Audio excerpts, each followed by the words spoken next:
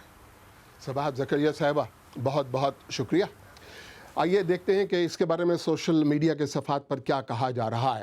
مریم نواز شریف کہتی ہیں پاکستان میں 70 سال سے سرگرم نادیدہ قوتوں کے سامنے ڈٹ جانے کی یہ سزا بہت چھوٹی ہے، آج ظلم کے خلاف لڑنے کا حوصلہ اور بلند ہو گیا۔ افراسیاب خٹک نے کہا یہ منصف بھی تو قیدی ہیں، ہمیں انصاف کیا دیں گے، لکھا ہے ان کے چہروں پر، ہمیں یہ جو سزا دیں گے۔ پی ٹی آئی کے رہنما علیم خان کہتے ہیں کہ ثابت ہو گیا کہ نواز لیگ کے ترقیاتی منصوبے بھی کرپشن اور لوٹ مار کے لیے تھے، شریفوں اور زرداری کا لوٹا ہوا پیسہ ملک میں واپس آنا چاہیے۔ تو اب سزایابی کے بعد میاں نواز شریف اور ان کی صاحبزادی کے لیے قانونی راستے کیا رہ گئے ہیں؟ ہمارے ساتھی رفاقت علی قانونی امور پر گہری نظر رکھتے ہیں اور اس وقت میرے ساتھ یہاں پر موجود ہیں۔ جی رفاقت، اگلا قانونی قدم ان لوگوں کا کیا ہو سکتا ہے؟ شفیع، اگلا قدم تو اپیل ہی فائل کرنی ہے، اور اسلام آباد احتساب عدالت نے فیصلہ دیا تو اسلام آباد ہائی کورٹ میں اپیل فائل کریں گے، اور اپیل لیکن اس کے لیے ضروری ہے کہ جی پہلے آپ سرٹیفائڈ کاپی لیں ججمنٹ کی اور اس کے بعد اپیل کریں، لیکن اس میں ریلیف صرف اسی وقت ملتا ہے جب آپ پہلے عدالت میں سرنڈر کرتے ہیں، جب قانون کے سرنڈر کرتے ہیں، اور وہ اس کے لیے اگر یہ پاکستان جائیں گے اور اپیل کریں گے تو وہ چونکہ رائٹ ہے تو اس میں فوراً آپ کو ضمانت بھی مل جاتی ہے اور ججمنٹ سسپینڈ ہو جاتی ہے، تو اس وقت تو یہی ایک راستہ ہے۔ تو حالانکہ یہ قیاس آرائی ہے اس وقت، آپ نے بتا دیا قانونی راستہ جو کچھ بھی موجود ہے، لیکن امکانات یا خدشات ممکنہ طور پر کیا ہیں؟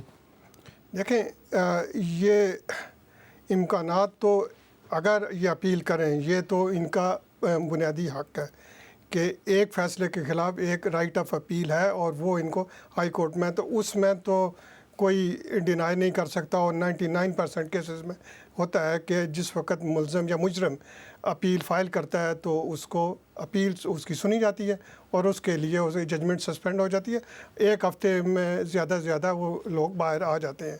لیکن اگر آپ سرنڈر کیے بغیر کچھ ریلیف حاصل کرنے کی کوشش کریں گے کہ اگر آپ وہاں موجود نہ ہوں اور آپ اس کے باوجود چاہیں کہ جی آپ کے خلاف یہ جو ججمنٹ آئی ہے وہ سسپینڈ ہو جائے اور آپ الیکشن کیمپین کر سکیں، اس کے امکانات بہت کم ہیں۔ میں یہ نہیں کہہ رہا ہوں کہ ماضی میں ایسا نہیں ہوتا، ہوا ہے، مخصوص کیسوں میں ہوا ہے۔ اگر مجھے صحیح یاد پڑتا ہے تو سندھ ہائی کورٹ نے الطاف حسین کیس میں ایک ایسا فیصلہ کیا تھا جس میں انہوں نے کہا تھا کہ وہ اس وقت بے شک انہوں نے سرنڈر نہیں کیا لیکن ان کی اپیل سنی جا سکتی ہے، تو اس کے لیے پاکستان جانا بہت لازم ہے۔ رفاقت علی بہت بہت شکریہ۔ آئیے دیکھتے ہیں کہ اس وقت ہماری ویب سائٹ پر آپ کی دلچسپی کن خبروں میں ہے۔ شہباز شریف، نیب عدالت کے مقابلے میں عوامی عدالت کا فیصلہ گونجے گا، انڈیا ایران کا ساتھ دے یا امریکہ کا، تھائی لینڈ، غار میں پھنسے بچوں کو بچانے والا غوطہ خور ہلاک، ان خبروں میں آپ کی دلچسپی بہت زیادہ ہے۔ ٹیکنالوجی بلیٹن کلک میں دیکھیے گا سونی پکچرز کی وہ غلطی کہ جس میں ٹریلر کے بجائے پوری فلم ہی دکھا دی گئی۔ بی بی سی اردو کے پروگرام سربین میں ایک بار پھر خوش آمدید۔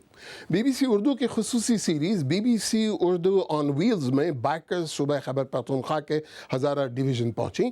اس علاقے میں دیگر مسائل کے علاوہ ایک بڑا مسئلہ خواتین پر تشدد کا ہے۔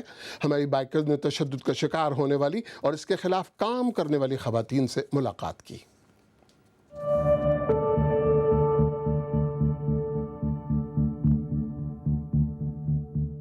اے پی کے میں ہزارہ ڈویژن میں ہم نے پورا ٹریول کیا ہے، اور یہاں پہ جو ہمارا مقصد تھا وہ یہ تھا کہ ہم وومنز ایشو کے اوپر بات کریں گے، اور خاص کر خواتین پہ جو تشدد کیا جاتا ہے۔ جب سمینہ کوثر سے میری ملاقات ہوئی تو انہوں نے اپنی کہانی مجھے بتائی، اور اس میں یہ بتایا کہ ان کے جو شوہر تھے ان سے انہوں نے دوسری شادی کی تھی، وہ بھی پیسوں کی لالچ میں آ کے۔ السلام علیکم۔ السلام علیکم۔ الحمدللہ۔ آپ ٹھیک ہیں؟ بیٹھیں۔ اور اس کے بعد کیا ہوا, انہوں نے ان سے پیسوں کی ڈیمانڈ کی, تو ان کے انکار کرنے پہ ان کے شوہر نے ان کے اوپر تشدد کیا. ان کا کہنا یہ تھا کہ ان کے شوہر نے تیز دھار آلے سے ان کے سر میں مارا تھا, جس کی وجہ سے وہ کوما میں چلی گئی تھی, اور اس وقت وہ حاملہ بھی تھی. میرے خامن نے مجھے معذور کر دیا, میری سوتن اور میرے خامن نے مجھے معذور کر دیا, ساری زندگی کے لیے پیرالائز کر دیا. وہ لوگ جیل سے باہر آ گئے اور میں پیرالائز یہاں بیٹھی ہوئی ہوں. مجھے اگر انصاف ملے گا تو جو خواتین مطلب ہیں میری طرح, تو یہ فائدہ ہوگا ان کو کہ ان کو بھی انصاف ملے گا.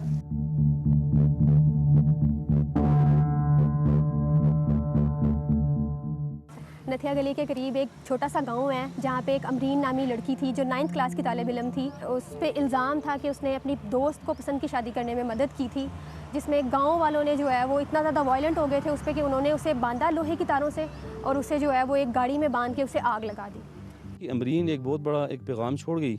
وہ خود تو شہید ہو گئی لیکن اپنے پیچھے یہ بتا گئی کہ جی عورتیں ہماری بچیاں محفوظ نہیں ہیں.